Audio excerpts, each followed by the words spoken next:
Bismillah, Assalamualaikum warahmatullahi wabarakatuh.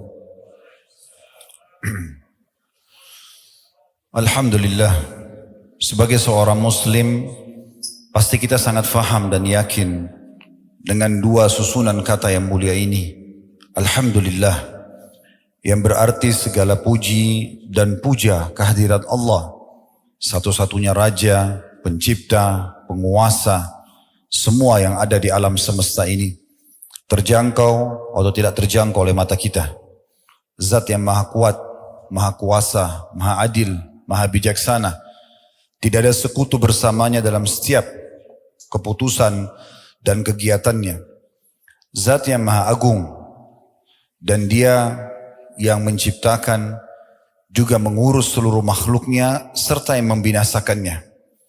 Dia dengan kemahadilannya memberikan balasan yang maksimal kepada orang-orang yang patuh dan akan memberikan hukuman juga maksimal bagi para pembangkang dan kufur kepadanya. Nikmat terbesar yang Allah berikan kepada kita yang harus dan patut kita syukuri adalah Islam dan iman ini sendiri. Karena dengan Islam dan iman kita jadi mengenal siapa Tuhan kita Allah. Kita jadi tahu kenapa kita ada di muka bumi ini. Apa tujuannya? Apa yang boleh kita kerjakan, apa yang tidak boleh kita kerjakan. Apa yang boleh kita nikmati dari makanan, minuman, pakaian, pendapatan, pergaulan, dan mana yang tidak boleh. Biasa dikenal di agama Allah dengan halal dan haram. Kita jadi punya tuntunan hidup karena kita beriman kepadanya. Dan ini nikmat yang luar biasa yang harusnya kita jaga. Karena di dunia kita akan selalu terawasi dan terkontrol dengan pola hidup yang sempurna, dan disempurnakan pula dengan mendapatkan balasan yang abadi di surga yang kelak nanti di akhirat sana. Dan Allah memerintahkan kita untuk menjaganya sebagaimana dalam firman Allah Subhanahu wa taala, "Wala tamutunna illa wa antum muslimun." Dan jangan kalian meninggal dunia kecuali dalam keadaan Islam. Maka alhamdulillah atas nikmat Islam dan iman ini. Dan juga salah satu tujuan kita duduk di sini tentunya karena kita ingin mempelajari agama yang telah Allah titipkan kepada kita ini, atau agama Islam. Selanjutnya kita panjatkan salam hormat kita kepada manusia yang telah membawa kepada kita agama Allah, manusia yang telah Allah sempurnakan jalur nasabnya, fisiknya, ilmunya, manusia yang paling pantas untuk diidolakan, dijadikan sebagai suri tauladan, karena sang Raja Allah lah yang telah perintahkan kita untuk menjadikannya sebagai suri tauladan.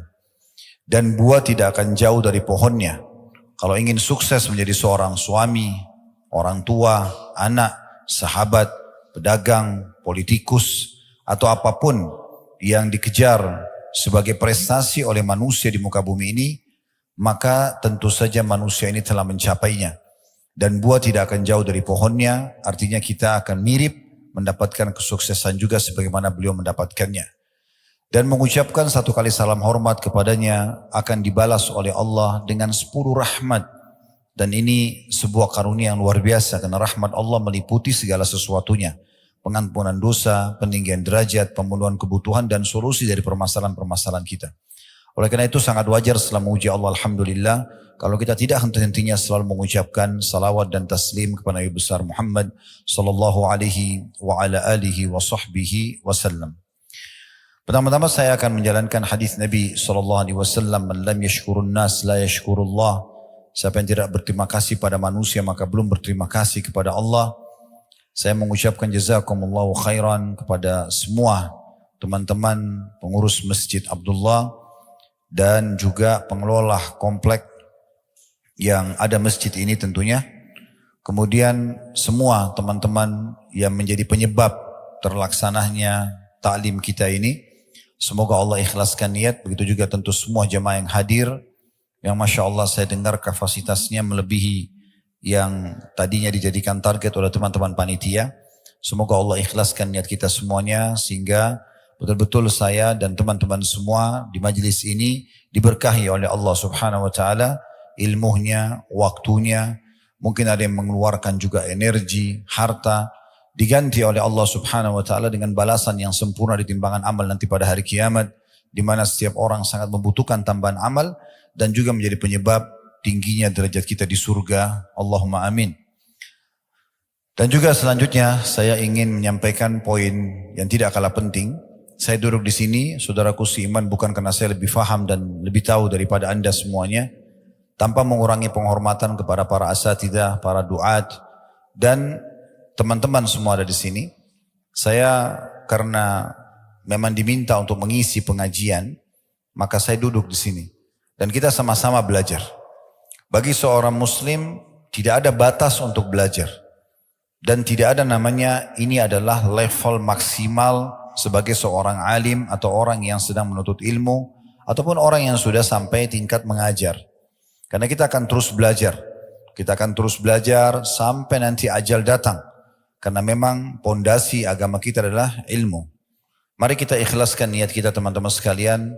Kalau tadi ada yang datang hanya karena ajakan temannya, hanya karena ingin tahu, ya, misalnya testimoni saja, atau hanya karena ingin seremoni, meramaikan majelis, atau apapun, kalau ada indikasi-indikasi yang sifatnya duniawi, diubah di detik ini, niatnya ikhlas karena ingin menghadiri majelis ilmu, dan mengejar keutamaannya.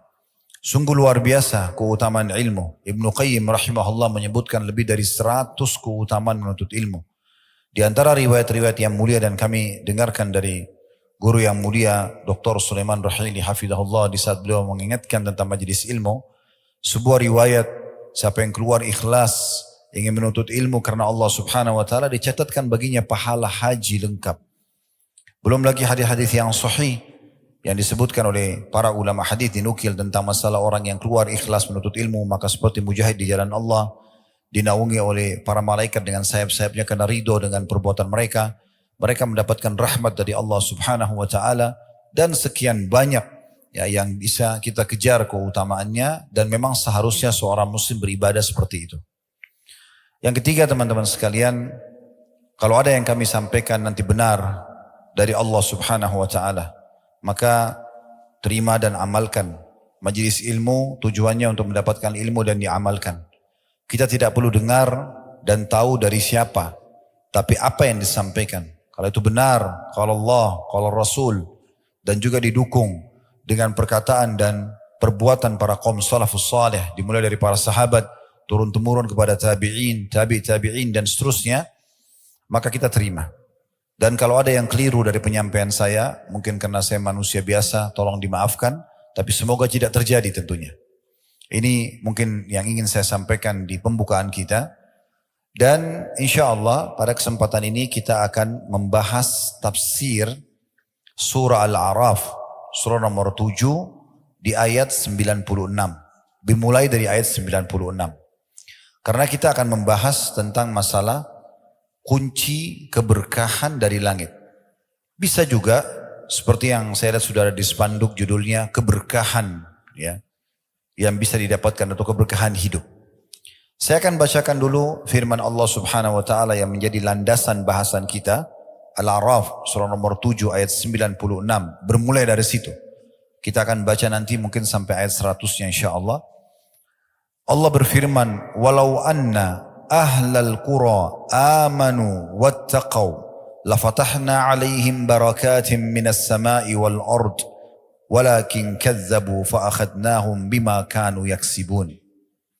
Jikalau semua penduduk negeri-negeri di muka bumi ini tidak terkecuali desa, kota, negeri, komunitas mereka beriman dan bertakwa, dua ini pastilah kami akan limpahkan kepada mereka keberkahan dari langit dan bumi. Tetapi sayangnya mereka mendustakan atau meragukan ayat-ayat kami sehingga kami siksa mereka disebabkan dengan perbuatan mereka itu. Di sini kita bisa perhatikan bagaimana Allah Subhanahu wa taala membagi ayat ini menjadi dua bagian. Bagian yang pertama adalah Allah menyampaikan kepada kita tentang syarat untuk mendapatkan keberkahan dan makna keberkahan dari langit dan bumi adalah kecukupan. Kalau kita mau mudah fahami, rezeki akan kita dapatkan dari langit dicurahkan dan dari bumi dikeluarkan. Nanti akan kita bacakan dari beberapa buku tafsir apa yang dimaksudkan dengan keberkahan di sini. Maka syaratnya adalah beriman dan bertakwa. Itu bagian pertama. Kemudian bagian yang kedua adalah lawannya atau rivalnya. Sebaliknya, kalau mereka mendustakan, tidak beriman, mereka tidak bertakwa, tidak tunduk kepada Allah Subhanahu wa taala, maka kami akan siksa mereka. Berarti kita nggak punya opsi. Opsinya beriman dan bertakwa, maka akan dapat keberkahan, atau kufur, maka akan disiksa. Ini bagian utama daripada ayat ini. Kita akan fokus teman-teman sekalian sebenarnya ke bagian pertamanya. Karena kita sedang bahas masalah keberkahannya.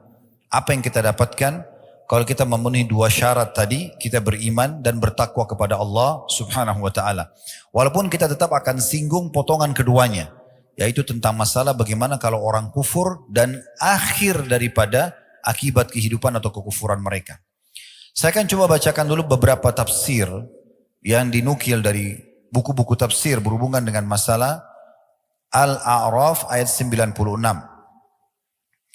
Misal, dinukil, kita ambil sebagian karena buku tafsir ada puluhan bahkan ratusan buku tafsir. Ada tafsir Al-Mukhtasar, diterbitkan oleh Markas Tafsir di kota Riyadh, di bawah pengasuhan atau pengawasan Syekh Dr. Saleh bin Abdullah bin Humaid, Imam Masjidil Haram, Mekah. Di tafsir ayat 96 Al-A'raf ini kurang lebih terjemahannya, sekiranya penduduk negeri-negeri itu yang kami mengutus pada mereka rasul-rasul kami, kepada mereka percaya pada ajaran yang dibawa oleh para rasul dan takut kepada Rabb mereka, dengan meninggalkan kekufuran dan kemaksiatan serta menjalankan perintah-perintah Allah, niscaya kami akan membukakan untuk mereka pintu-pintu semua kebaikan. Pintu-pintu semua kebutuhan akan dipenuhi dari segala penjuru. Tetapi mereka tidak percaya atau mereka masih ragu. Dan mereka tidak takut tentang siksa Allah kalau mereka berbuat maksiat.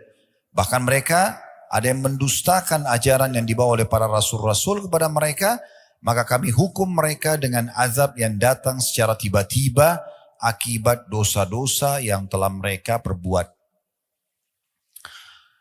Dalam tafsir yang lain, Zubdatut Tafsir min Fathil Qadir, ditulis oleh Dr. Muhammad Sulaiman Al-Ashkar, ya, beliau pengajar tafsir di Universitas Islam Madinah. Beliau mengatakan potongan pertama, walau anna ahlal qura, kalau seandainya penduduk negeri itu yang telah kami kirim kepada mereka rasul, kalau kita sekarang Nabi Muhammad SAW, amanu, mereka beriman kepada para rasul dan diutus kepada mereka, wattaqau, dan mereka bertakwa, yakni meninggalkan kekafiran mereka dan tidak menetap pada perbuatan dosa-dosa mereka. La fatahna alaihim barakatim minas sama'i wal ard, pasti kami akan melimpahkan kepada mereka berkah dari langit dan bumi, yakni kami mudahkan mereka untuk memperoleh segala jenis kebaikan dari langit dan juga bumi, sebagaimana kemudahan didapatkan dengan terbukanya pintu-pintu yang sebelumnya tertutup. Yang dimaksud dengan kebaikan dari langit adalah hujan, dan kebaikan dari bumi adalah tumbuh-tumbuhan, dan juga kebaikan-kebaikan lain yang bisa membuat roda kehidupan berjalan. Walakin kadzabu, tapi sayangnya mereka mendustakan itu atau meragukan ayat-ayat yang dibawa oleh para rasul. Mereka tidak beriman dan tidak bertakwa. Fa'akhadnahum, maka kami pun menyiksa mereka bima kanu yaksibun, disebabkan karena berupa perbuatan dosa yang mereka lakukan. Ini mungkin sudah mewakili teman-teman sekalian karena tafsirnya berkisar di makna apa yang tadi kita sampaikan. Artinya Allah Subhanahu wa taala memastikan semua kebutuhan kita, semua solusi dari permasalahan yang kita inginkan. Ya, kalau kita sedang sakit supaya sembuh, kalau yang belum punya keturunan supaya dapat keturunan, belum punya pasangan dapat pasangan, belum punya sumber income, pendapatan untuk dapat sumber income misalnya, atau apa saja. Ya, semua itu kalau mau terpenuhi pintu-pintu kebaikannya, maka syaratnya dua, beriman dan bertakwa. Baik, mungkin kita sudah sering dengar teman-teman sekalian, iman. Saya sudah beriman Ustaz. Ya, saya juga sudah sering dengar dalam ceramah masalah takwa. Sekarang kita mau lebih dalam, lebih kepada tazkiyatun nafsnya, lebih kepada bagaimana jiwa meresapi keimanan dan ketakwaan itu. Sehingga kita lebih mudah untuk mempraktekkan dalam kehidupan kita. Kalau definisi iman sudah tidak asing, keyakinan dalam hati, ucapan dengan lisan, kemudian aplikasi dengan anggota tubuh. Umumnya ulama memberikan definisi seperti itu. Orang mengucapkan dengan lisannya, orang yakini dengan hatinya, dan dia aplikasi dengan anggota tubuhnya. Yang kita ini titik beratkan adalah lebih kepada tazkiyatun nafsnya. Bagaimana pensucian jiwa dengan keimanan. Iman ini teman-teman tidak bisa kalau dia berdiri sendiri. Hanya ucapan lisan, ya saya sudah beriman. Sebagaimana Allah Azza wa Jalla berfirman kepada orang-orang Arab Badui yang baru masuk Islam dan mereka belum menerapkan, ya, belum melaksanakan perintah yang diikuti dengan penuh keyakinan kalau Allah melihat dia, Allah akan memberikan balasan dan Allah benar dengan janjinya. Kalau dia berbuat dosa, dia takut dengan hukuman, maka itu masih dikatakan muslim. Makanya Allah SWT mengatakan, ya, jangan mereka mengatakan amanna, kullan tu'minu, walakin qulu aslamna. Kalian belum dikatakan beriman, tapi katakan kami sudah masuk Islam. Kalau hanya sekedar ucapan lisan. Tapi kalau dikuatkan dengan keyakinan dalam hati, bahwasanya memang betul Allah Azza wa Jalla itu ada, walaupun tidak nampak dengan mata kita. Karena fakta-fakta di sekitar kita semua menunjukkan adanya pencipta. Masjid ini, komplek ini, tidak akan pernah bisa berdiri tanpa ada yang menggambarnya. Tanpa ada yang membangunnya, buru-buru yang bekerja, tanpa ada yang membiayainya, listrik di masjid ini tidak akan bisa menyala, dan seterusnya. Pakaian yang kita pakai tidak mungkin kalau tidak ada yang menggambarnya, mendesainnya, yang membuat kainnya, menjahitnya, dan seterusnya. Fakta-fakta depan mata kita yang sehari kita lakukan, tidak mungkin semua itu ada tanpa ada yang membuatnya. Maka bagaimana dengan alam semesta yang luar biasa, begitu rapinya, pergantian siang malam, ya, kemudian rutinitas yang ada, semuanya dengan begitu rapi, waktunya, ya, musimnya, dan semua tertata dengan rapi, buah-buahannya, hewan-hewannya, manusianya, dengan berbagai macam karakter, sistem pencernaannya, kemudian pertahanannya, dan segala macam hal. Ini semua tertata dengan rapi. Tidak mungkin ini tidak ada penciptanya. Kalau kita sudah yakin dengan itu, hati kita dipenuhi dengan keyakinan walaupun tidak nampak Allah Azza wa Jalla, karena memang Allah Azza wa Jalla merahasiakan untuk melihat zatnya mulia, karena Allah menjadikan itu adalah nikmat terbesar di surga. Sebagaimana riwayat sahih dinukil dari Nabi SAW, kalau ahli surga sudah masuk ke dalam surga, ahli surga sudah masuk ke dalam surga, kemudian termasuk yang orang-orang beriman yang masih di dalam, ya, neraka, yang sudah keluar dari neraka, masuk neraka dulu, kemudian mereka akan, ya, masuk ke dalam surga. Ya. Artinya usatul mu'minin, orang-orang beriman yang punya dosa, mereka dibersihkan dulu di neraka, kemudian masuk dalam surga. Kalau sudah bersih semuanya di neraka, tertinggal orang kafir yang abadi, naudzubillah, orang munafik dan orang musyrik, maka Allah Azza wa Jalla mengumpulkan ahli surga sambil berfirman kepada mereka, apakah kalian sudah puas dengan apa yang aku berikan? Maka mereka serentak mengatakan, ya Allah, nikmat apa lagi yang kami inginkan setelah engkau selamatkan kami dari neraka dan engkau masukkan kami ke dalam surga. Karena kita semua nanti kalau masuk ke dalam surga insya Allah, maka kita pasti akan lewati neraka. Ma minkum illa wariduha. Tidak ada siapapun kecuali pasti melewati di atasnya. Ya. Dan Nabi SAW berikan gambaran golongan pertama lewat, ya, secepat kilat atau seperti sekedap mata. Ada yang seperti burung yang terbang, ada yang seperti kuda yang berlari, ada yang seperti orang yang berlari, ada yang manusia yang jalan, ada yang merangkak, ya, dan seterusnya gitu ya. Jadi kita lewatin, makanya orang surga itu akan tahu bagaimana neraka itu. Lalu kemudian mereka mengatakan, ya Allah, nikmat apa lagi yang kami inginkan? Engkau selamatkan kami dari neraka, kami masuk ke dalam surga, abadi lagi. Kepemilikan abadi di surga. Di dunia ini kalau kita punya surat rumah, surat kepemilikan kendaraan cuma sementara. Kalau meninggal pindah tangan kepada ahli waris dan terus saja dimiliki oleh orang-orang lain. Kita cuma pakai sementara. Kalau di akhirat sekali kita miliki, khalidina fiha, kekal selamanya. Maka mereka mengatakan nikmat apa lagi?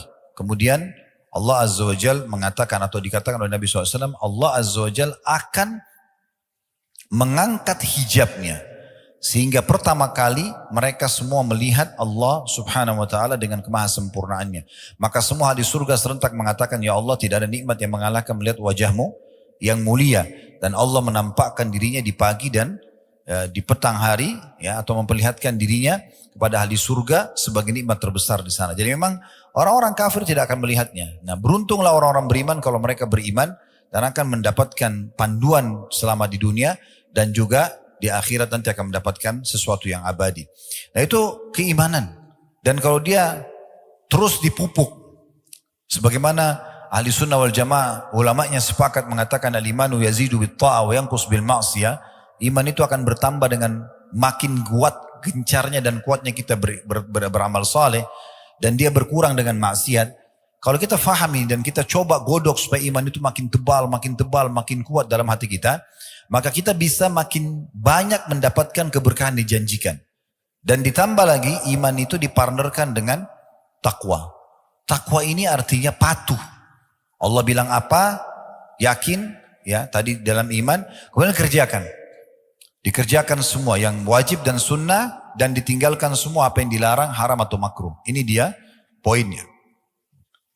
Allah subhanahu wa ta'ala, sebelum kita lanjutkan dulu dan kita akan rincikan nanti masalah iman dan contoh-contohnya, melanjutkan firman-Nya, saya bacakan dulu ayat 97, karena ini menguatkan potongan kedua dari ayat. Tapi kita tidak akan banyak fokus membahas masalah itu, karena ini masalah hukuman Allah subhanahu wa ta'ala. Cuman akan menambah iman kita. Artinya kalau kita pilih opsi lain, kita tidak beriman dan tidak bertakwa, Allah mengatakan, afa amina ahlul qura ayyatiyahum ba'suna bayatan wa hum naimun. Apakah penduduk negeri itu yang tidak mau beriman, tidak mau bertakwa, sudah sampai padanya penyampaian ayat-ayat Al-Quran, hadis-hadis Nabi SAW, para ulama, para da'i sudah mengingatkan, dia juga tidak mau mendengar. Apakah mereka merasa aman dari kedatangan siksaan kami kepada mereka di malam hari di waktu mereka sedang tidur? Mereka lagi tidur, tiba-tiba gempa, tiba-tiba bencana alam, tiba-tiba mati, meninggal, dicabut ruhnya, lagi jalan, kemudian ditabrak misalnya, ya. Tapi di sini lebih kepada waktu tidur. Ayat 98-nya, awa amina ahlul qura ayyatiyahum ba'suna duham wa hum yal'abun. Apakah penduduk negeri itu merasa aman yang tidak beriman dan bertakwa dari kedatangnya siksaan kepada mereka dari kami di waktu duha pada saat mereka sedang bermain-main? Kemudian di ayat selanjutnya 99-nya, afa aminu makrallah fala ya'manu makrallahi illal qaumul khasirun. Maka apakah mereka masih merasa aman dari azab Allah yang mereka tidak dapat menduga-duganya? Tiada yang merasa aman dari azab Allah kecuali kaum yang merugi. Terakhir ayat 100-nya Allah mengatakan, awalam yahdi lil ladina yarithuna al-arda min ba'di ahliha allau nasha'u asabnahum bidhunubihim wa natba'u ala qulubihim fahum la yasma'un. Dan apakah belum jelas bagi orang-orang yang mempusakai suatu negeri sesudah lenyapnya penduduk yang pernah menghuni negeri itu, bahwa kalau kami menghendaki kami azab mereka karena dosa-dosa mereka, dan kami kunci mata hati mereka sehingga mereka tidak dapat mendengar dan mengambil pelajaran. Berapa banyak peringatan-peringatan Allah SWT dari fenomena alam. Di negara kita pernah terjadi longsor, banjir, gempa, dan sehebat apapun orang itu, dia sulit sekali untuk menyelamatkan diri. Allah subhanahu wa ta'ala mendatangkan semua itu sebagai peringatan agar mereka kembali kepada potongan awal ayat, yaitu beriman dan bertakwa. Tapi selama mereka tidak beriman, maka takwa tidak akan bermanfaat. Tapi kalau mereka beriman dan takwa mereka masih lakukan, mereka tidak lakukan, misalnya mereka beriman tapi mereka masih dosa dan amal soleh masih dicampur baurkan. Ini masih sering datang peringatan-peringatan, gangguan-gangguan, ribut rumah tangganya dan segala macam, supaya dia kembali juga. Supaya mereka tadarru'un, mereka kembali kepada Allah subhanahu wa ta'ala. Keberkahan semaksimal akan didapatkan kalau betul-betul dia menyerahkan semuanya kepada Allah subhanahu wa ta'ala. Sepenuhnya beriman kepada Allah subhanahu wa ta'ala. Allah menjanjikan dari sisi lain teman-teman sekalian, kalau kita beriman, kita beramal saleh, tidak mungkin Allah datangkan hukuman. Tidak mungkin. Dijamin di dalam Al-Quran surah Hud, surah nomor 11 ayat 117. Wa ma kana rabbuka liyuhlikal qura bidzulmin wa ahluha muslihun. Kalau teman-teman lewat ayat ini jangan lewatkan begitu. Kalau baca jangan lewatkan begitu saja. Pegangi sebagai prinsip dan janji benar dari Allah. Surah Hud surah nomor 11 ayat 117. Wa ma kana rabbuka liyuhlikal qura bidzulmin wa ahluha muslihun. Tidak akan pernah hai Muhammad, Tuhanmu atau Tuhanmu sekali-kali tidak akan pernah membinasakan negeri-negeri secara zalim. Gak mungkin gempa, longsor, bencana alam datang. Tidak mungkin tiba-tiba rumah tangga itu rusak, kacau, anak tiba-tiba durhaka, tiba-tiba dapat PHK kerja. Gak mungkin. Penyakit gak sembuh, itu gak mungkin secara zalim. Sedangkan penduduknya berbuat kebaikan. Ini janji dari Allah SWT. Artinya kalau betul-betul maksimal bertakwa, ya, beriman dan bertakwa, janji Allah benar tadi di ayat 96. Pasti kami bukakan semua pintu keberkahan. Bukan dari langit saja, dari bumi pun. Apapun akan dia dapatkan solusi dan jalan keluarnya. Ini poin yang luar biasa yang harus kita pahami baik-baik. Ya. Bagaimana Allah Azza wa Jalla menjanjikan itu. Di dalam surah Al-Qasas surah nomor 28 ayat 59 Allah Azza wa Jalla juga berfirman. Al-Qasas surah nomor 28 ayat 59. Wa ma kana rabbuka muhlikal qura hatta yab'atsa fi ummiha rasulan yatlu 'alaihim ayatina wa ma kunna muhlikil qura illa wa ahluha zalimin. Dan tidaklah Tuhanmu hai Muhammad membinasakan kota-kota sebelum dia mengutus di kota itu seorang rasul yang membacakan ayat-ayat kami pada mereka. Dan tidak pernah pula kami membinasakan kota kecuali penduduknya dalam keadaan melakukan kezaliman. Ada permasalahan tidak pecah, tidak selesai-selesai, permasalahannya ada di sini. Permasalahannya ada di pelanggaran kita. Ikhwan dan akhwat sekalian, coba fahami baik-baik secara tazkiyatun nafs, pensucian jiwa. Kalau ada sesuatu yang terjadi pada hidup kita, tidak usah langsung nyalahkan siapapun di sekitar kita. Yang paling pertama, introspeksi diri. Hubungan antum sama Allah rusak atau tidak? Terganggu atau tidak? Antum sedang buat maksiat gak?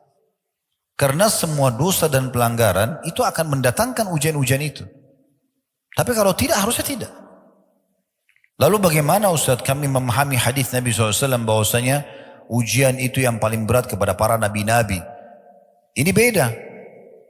Hadis itu disebutkan oleh Nabi SAW pada saat beliau sedang demam.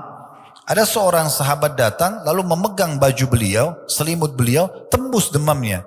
Lalu sahabat itu mengatakan, ya Rasulullah, Anda terkena demam yang tidak umum. Ini luar biasa. Kata Nabi SAW, iya, kami para nabi-nabi diuji 2 kali lipat yang diujikan pada kalian. Lalu kemudian sahabat itu mengatakan, ya Rasulullah, apakah berarti Anda juga dapat double pahala? Kata Nabi SAW, iya. Nah, lalu orang tanya, siapa orang yang paling berat ujiannya ya Rasulullah? Ujian yang paling berat para nabi-nabi. Lalu orang-orang yang mendekati nabi-nabi tersebut secara keimanan. Dan kalau imannya kuat, Allah akan beratkan ujiannya. Kalau dia imannya lemah, maka Allah uji sesuai dengan beratnya atau kadar imannya dia. Apa yang dimaksud di sini?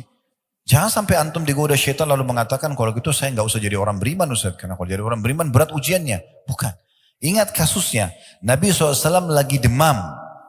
Berarti orang-orang beriman, kalau dia lagi demam, dibandingkan dengan orang yang lebih lemah imannya, yang beriman lebih lama sedikit waktunya. Misal orang biasa demamnya seminggu, antum mungkin bisa 2 minggu.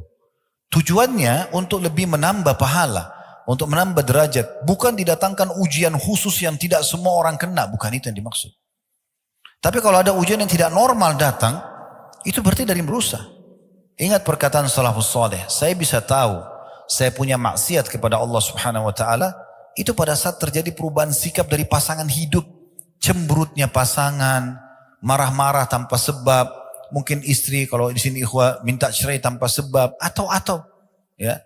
Anak-anak tiba-tiba berubah sikap. Beliau mengatakan perubahan sikap pasangan, perubahan sikap tunggangan. Masa dulu orang kalau mau naik kuda, naik unta, tiba-tiba ada masalah. Mungkin sekarang mau naik motor, mau naik mobil, atau sampai pada tikus yang masuk ke dalam rumah. Dirikan sebagai bahan introspeksi diri. Harusnya tikus gak masuk ke dalam rumah. Seperti itu bahasa. Orang beriman bertakwa akan dijaga oleh Allah Subhanahu wa taala sampai kepada hal-hal yang kecil. Jadi saking mereka fahamnya ayat ini sampai mereka menganggap apapun yang mengganggu berarti sebabnya dosa. Harusnya tidak masuk tikus itu. Harusnya tidak gini dan gitu. Seperti itulah gambarannya. Ini yang harus kita tanamkan. Ini yang kita ingin titik beratkan nih. Supaya jangan sampai kita bermain-main untuk menghilangkan keberkahan Allah SWT atau kita anggap remeh. Ya, sehingga membuka pintu-pintu pelanggaran. Ini penting sekali. Di dalam surah Al-An'am, surah nomor 6 ayat 131 Allah juga berfirman, "Dzalika allam yaku rabbuka muhlikal qura bidzulmin wa ahluha ghafilun." Ya, yang artinya demikianlah. Ya, sesungguhnya Tuhanmu, hai Muhammad, tidak akan membinasakan satu negeri dengan zalim, sedang penduduknya dalam keadaan lengah atau belum tahu. Jadi bagaimana Allah Azza wa Jalla memberikan gambaran kepada kita tentang masalah ini. Dan kita harus pekah teman-teman sekalian ya. Dari semua peringatan Allah Subhanahu wa ta'ala sampai sebagian salafus salih. Itu kalau mereka lewat di sebuah tempat dan mereka mencium bau busuk saja. Kita misalnya lewat cium bau busuk saja. Sudah cukup mereka jadikan bahan introspeksi diri. Ada masalah apa ini? Segera istighfar kepada Allah. Dengar kisah Nabi Daud dalam Al-Quran bagaimana? Waktu Allah uji melemparkan bangkai di depan singgasananya beliau. Tanpa pakai tanya siapa yang lempar bangkai itu, kenapa ada di sini. Padahal waktu itu beliau seorang raja. Pertama introspeksi diri. Langsung beliau sujud dan tidak mau angkat kepalanya. Sampai Allah datangkan Jibril mengatakan itu adalah ujian saja datang kepadamu. Mereka jadikan sebagai bahan introspeksi diri. Kita subhanallah kadang-kadang kelewatan sholat subuh misalnya berjamaah atau kelewatan sebuah jenis ibadah kita anggap biasa. Seakan-akan itu hanya hal yang biasa. Padahal sebenarnya Abdullah bin Umar mengatakan, radhiyallahu anhu, saya tahu kalau saya melakukan sebuah pelanggaran dosa kecil sudah cukup mengharamkan saya untuk sholat berjamaah subuh di masjid 1 bulan. Sampai mereka kadang-kadang menggantikan apa yang tertinggal dari ibadah itu dengan ibadah yang lainnya. Kata Abdullah bin Umar radhiyallahu anhu, saya pernah tertinggal sholat subuh berjamaah sekali, maka saya bersedekah sekian ribu dirham. Umar bin Khattab pernah radhiyallahu anhu pernah membeli sebuah kebun kurma, lalu beliau datang dalam kebun itu karena ada mata air, rindam sekali, kemudian buahnya ranum. Beliau sampai luput sholat asar, lewat asar, nggak tahu waktunya. Ya. Selepas beliau keluar dari kebun, baru mau sholat asar, orang sudah bubar. Maka Umar mensedekahkan kebunnya itu di jalan Allah SWT sebagai tebusannya.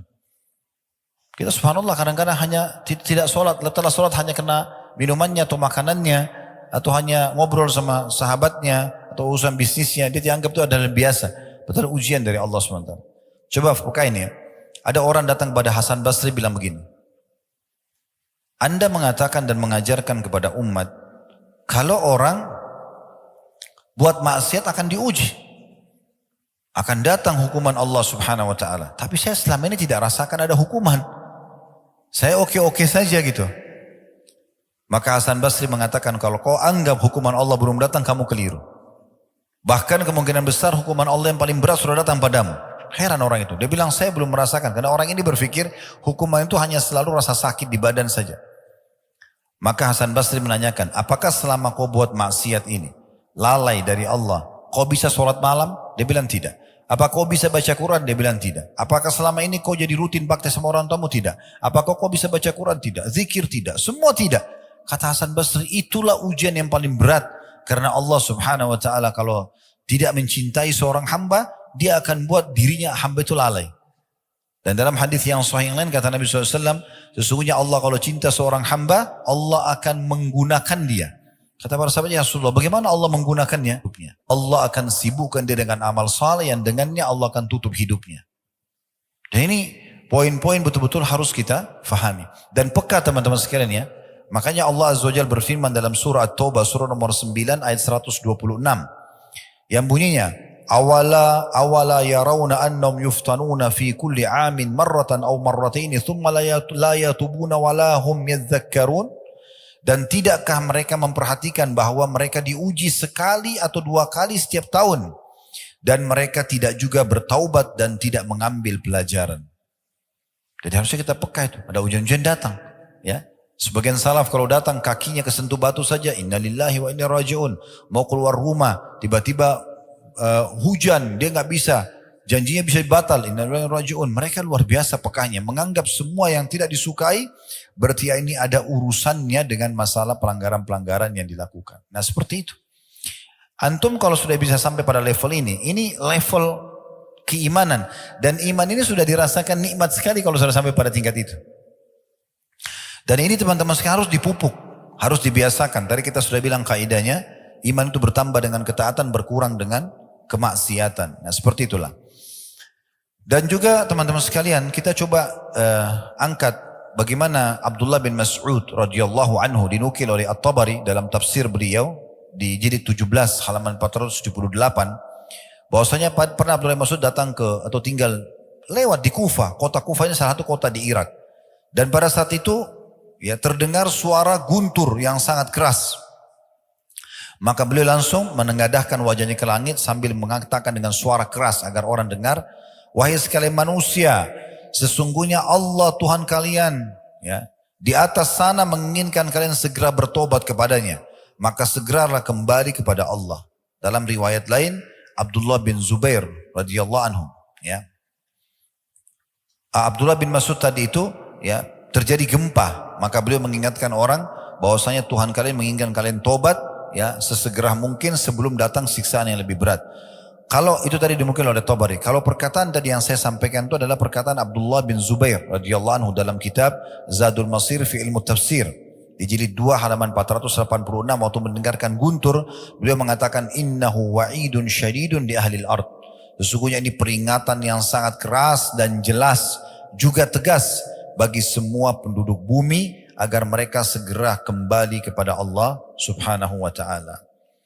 Baik teman-teman sekalian, kita coba lebih dalami masalah keimanan ini dan ketakwaan itu dengan kisah.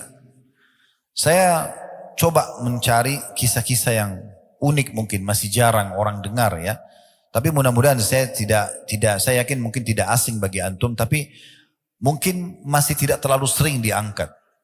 Kalau pernah dengar nama sahabat yang mulia ini Abdullah ibn Hudzafah radhiyallahu anhu. Sayang sekali, mungkin di antara guru-guru yang mengajar kaum muslimin, kisah-kisah seperti ini tidak dijadikan sebagai kisah heroik, kisah yang harus selalu disampaikan agar bisa membakar keimanan kita. Abdullah bin Hudzafah radhiyallahu anhu dari awal dia mengenal Islam mencapai tingkat level iman yang tertinggi. Dengan cara mempelajari Al-Quran, mempelajari hadis Nabi SAW, sahabat Nabi yang mulia. Nabi SAW pernah menugaskan dia untuk mengantar surat ke Kisra. Pada saat dia antar surat ke Kisra, dan dia jalan sendirian. Perjalanan waktu itu memakan antara 1 bulan, 1,5 bulan. Dia jalan sendiri, tidak ada pengawal. Ya. Naik, turun gunung, gurun pasir, sampai tiba di Kisra. Dan dia mengantarkan surat Nabi SAW. Dan Kisra itu marah. Kenapa? Karena memang suratnya Nabi SAW berisi Bismillahirrahmanirrahim. Kemudian dari Muhammad utusan Allah SAW kepada ya Kisra. Ya.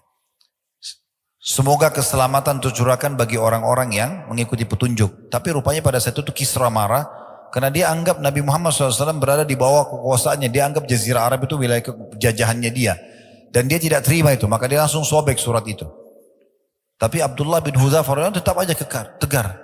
Dia tidak takut. Dan dia sudah tahu. Dia bilang, akhir saya cuma bisa saya diusir atau saya akan dipenggal leher saya.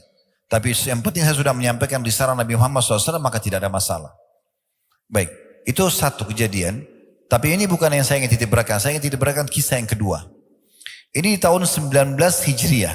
Kita tutup dengan ini, mungkin teman-teman yang dari Malang bisa sholat Isya dulu habis ini. Kami sudah jamak tadi. Abdullah bin Hudzafah radhiyallahu anhu ini, teman-teman sekalian, di tahun 19 Hijriah, beliau pernah diutus oleh Umar bin Khattab radhiyallahu anhu dalam salah satu peperangan, memimpin pasukan. Dan dia sama teman-temannya semuanya ditawan oleh Raja Romawi, pasukan Romawi.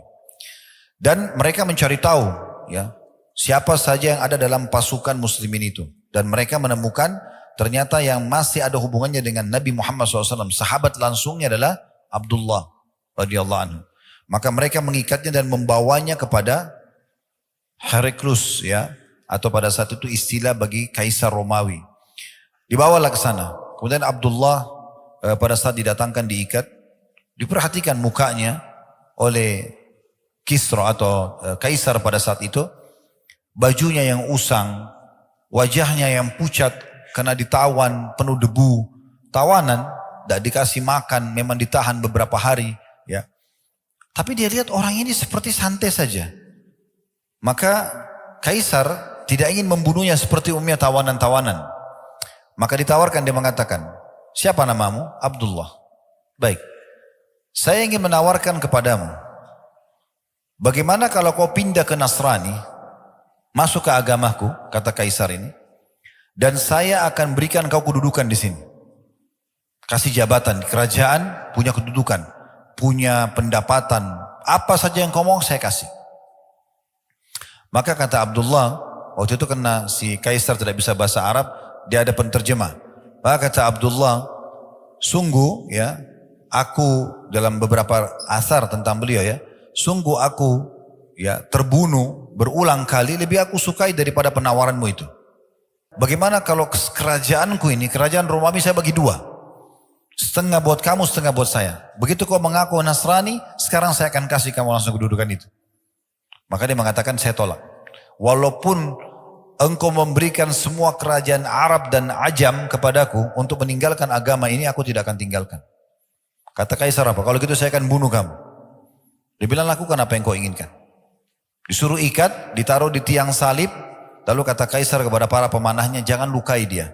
Tapi lempar anak panah di sekitar tangannya. Supaya dia takut saja. Dilempar, sambil dilempar panah tersebut, sambil ditawarkan kembali Nasrani. Tetap ditolak. Kaisar bilang, lempar di arah kakinya. Dilempar tapi tetap saya tidak mau. Akhirnya disuruh turun. Kemudian Kaisar menyuruh mendatangkan satu kuali besar. Isinya minyak yang sengaja dipanasi dengan api. Dipikul oleh banyak orang, ditaruh di atas api lalu mendidih. Kemudian dibawalah 2 orang dari tawanan muslim. Dilempar ke dalam api panas itu. Baru masuk beberapa detik sudah keluar tinggal tulang-tulang saja karena panasnya minyak itu. Di depan mata dia. Kita bayangkan satu bejana besar dipanasin dengan api. Bejananya panas, minyaknya panas mendidih lalu dilempar dari kita ke situ. Ini ujian yang luar biasa. Maka diperlihatkan 2 orang itu.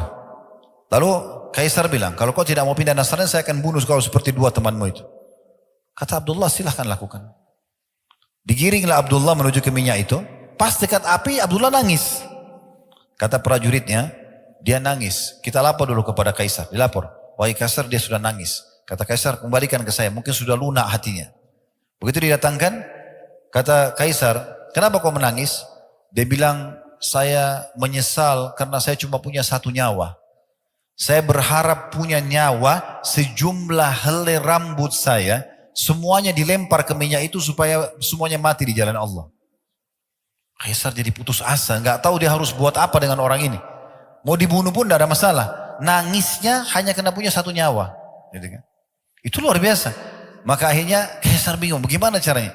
Dia sudah malu dengan semua orang yang ada di sekitarnya. Karena dia sudah coba bunuh nggak berhasil. Dia coba takut-takuti nggak berhasil. Maka akhirnya Kaisar mengatakan apa? Begini saja. Apa kau mau untuk mencium kepalaku? Mencium kepala ini penghormatan gitu. Cium kepala saya akan bebaskan kamu. Abdullah sempat berpikir dalam beberapa asar dia katakan, saya mencium kepala musuh Allah ini, tapi kalau untuk saya bebas dan dia mau menerima syarat saya untuk bebaskan tawanan muslimin, saya akan terima. Lalu Abdullah mengatakan, bagaimana dengan tawanan muslimin, apakah kau akan bebaskan juga?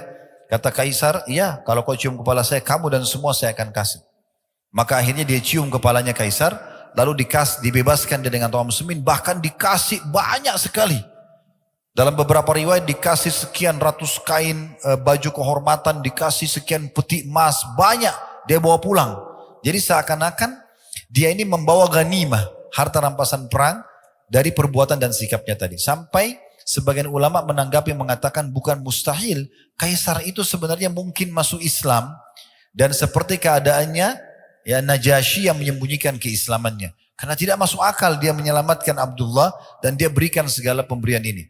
Itu berarti kemungkinan ada sesuatu di situ.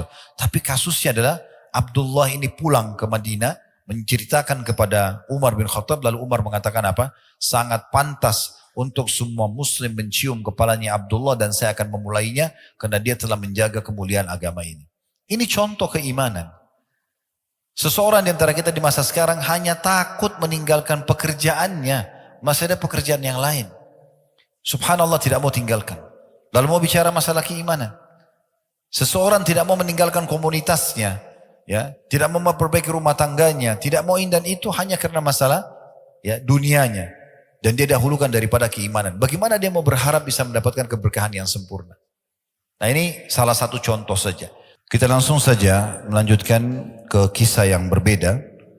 Walaupun tadi sebenarnya ada athar yang lain menyebutkan bahwasanya Abdullah bin Hudzafah radhiyallahu anhu pada saat beliau menolak untuk masuk ke agama Kristen setelah diikat di tiang salib, beliau dimasukkan ke dalam sebuah penjara, kemudian dibiarkan tidak makan sampai beberapa hari.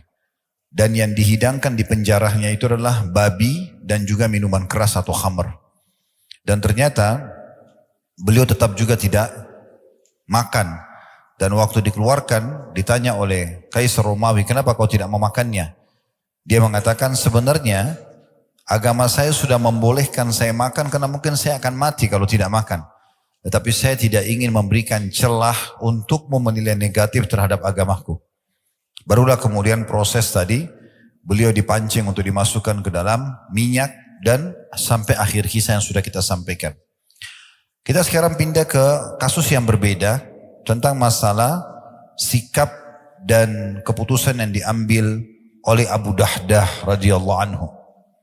Abu Dahdah seorang sahabat yang mulia dari kalangan Ansar, terkenal hatinya penuh dengan keimanan. Dan subhanallah, orang kalau sudah imannya mendalam, sudah tebal, sudah memenuhi hatinya, sudah menjadi sebagai panduan hidupnya, pengontrol hidupnya, maka apa saja jadi mudah untuk dikerjakan. Walaupun sebenarnya berat di mata sebagian orang yang belum tertanam iman dalam hatinya. Disebutkan kisahnya, Abu Dahdah ini punya sebuah kebun, beberapa kebun maaf, dan setiap kebun itu punya 600 pohon kurma. Perlu teman-teman garis bawahi ya, kalau di Timur Tengah, di negara-negara Arab, dari masa Nabi SAW sampai hari ini, tolok ukur orang itu kaya, bukan karena punya mobil mewah atau rumah besar, tapi kalau dia punya kebun kurma. Karena kebun kurma ini pohonnya mahal dan produktif. Bisa berbuah sepanjang tahun. Maaf, bisa berbuah setahun sekali atau setahun dua kali tergantung daripada pemumpukannya. Tetapi buahnya, kalau yang sudah tahu alhamdulillah, kalau yang belum tahu kurma itu ada banyak jenisnya, bahkan sampai ratusan jenis. Kalau kita bicara kurma yang kering, itu bisa bertahan bertahun-tahun.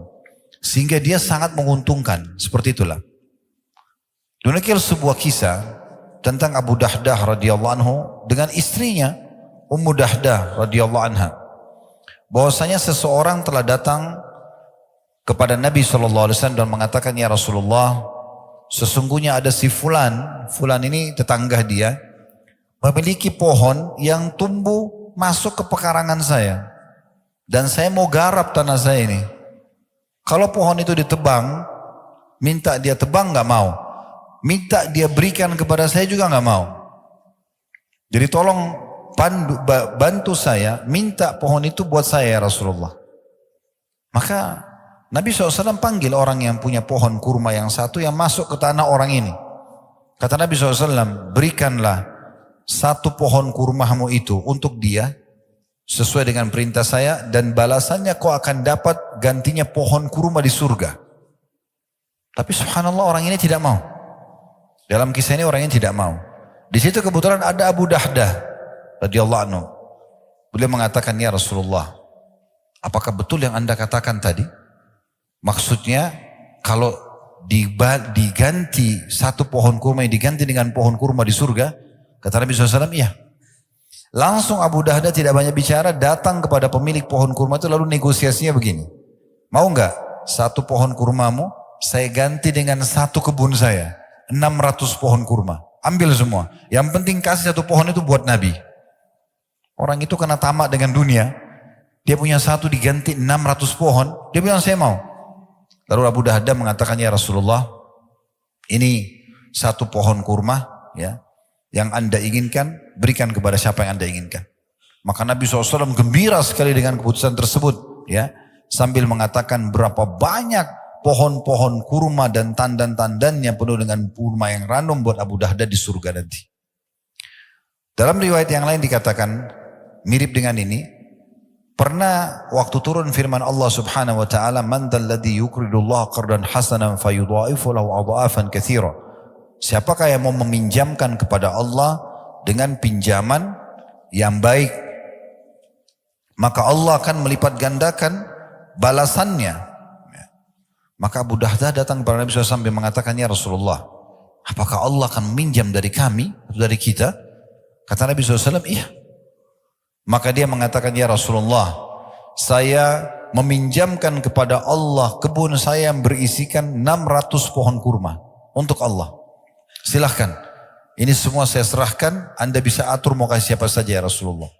Maka Nabi SAW mengatakan, berapa banyak pohon-pohon kurma dan tandan-tandan kurma itu buat Abu Dahdah nanti di surga. Coba bayangkan teman-teman sekalian, pernah gak kita berpikir begini? Ada orang butuh bantuan, lagi negosiasi sama orang lain, kita tidak ada hubungannya sama sekali. Lalu kita datang, kita tengahi. Karena orang tadi si A sama si B, si A minta sesuatu dari si B gak mau kasih. Lalu kita negosiasi, memberikan hak kita kepada dia, yang penting orang itu dikasih. Ini gak semua orang bisa lakukan. Bukan semudah itu kecuali orang punya iman yang luar biasa. Apalagi dia harus meninggalkan, menggantikan dengan 600 pohon kurmanya. Apa yang terjadi? Setelah dia berikan radhiyallahu anhu pohon kurmanya kepada Nabi SAW, dia langsung ke kebun tersebut. Di sana ada istrinya Ummu Dahdah. Ini kalau Allah karuniai wanita seperti ini luar biasa. Makanya Nabi SAW mengatakan, "Ad-dunya mata' wa khair mata' mar'atus salihah wa khairu mata'uha mar'atus salihah." Dunia ini semua perhiasan dan sebaik-baik persen adalah wanita yang salihah. Maka Abu Dahdah begitu masuk pintu kebun kurma langsung mengatakan, "Wahai Ummu Dahdah, keluarlah dari kebun ini. Karena aku telah menyerahkan kebun ini, meminjamkannya kepada Allah, Tuhan alam semesta." Maka Ummu Dahdah dengan senyum menyambut suaminya sambil mengatakan, "Sungguh perniagaan yang menguntungkan."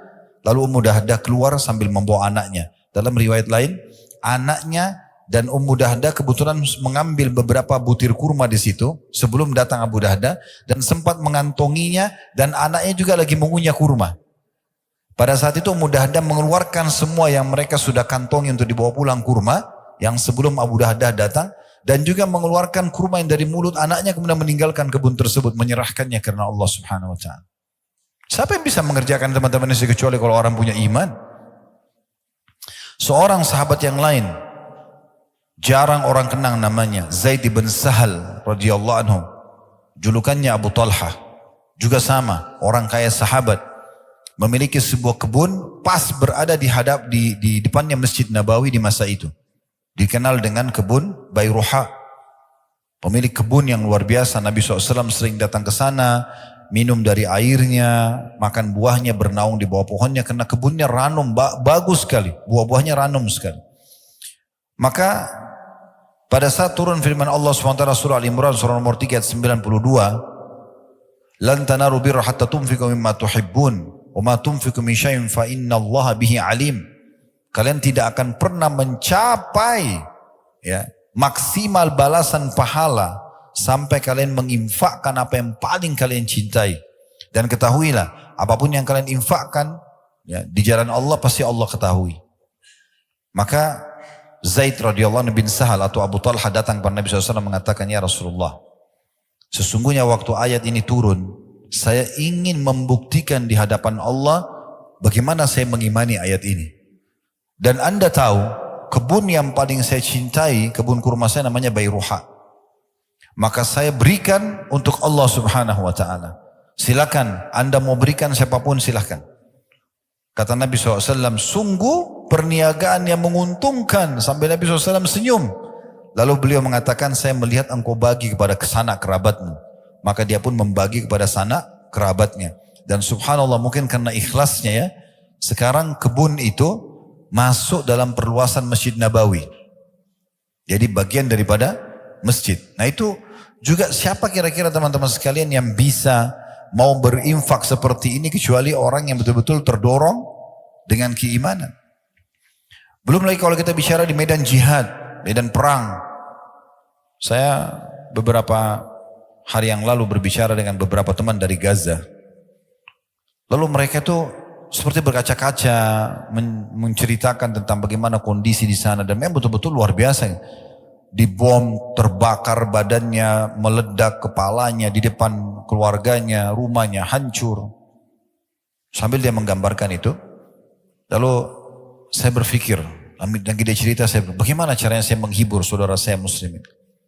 Lalu saya mengatakan begini, saudaraku, semestinya kami ini yang sedang tidak diuji oleh Allah seperti itu, tidak lagi di medan jihad, cemburu dengan antum. Karena memang untuk mati syahid harus terbunuh. Ya inilah caranya. Hamzah radhiyallahu anhu pada saat ditemukan jenazahnya, Umar bin Khattab mengatakan, saya belum pernah melihat Nabi SAW menangis seperti pada saat beliau menangis melihat jenazahnya Hamzah. Hidungnya terpotong, mukanya tercabit-cabit, dadanya terbelah. Jadi luar biasa jasadnya.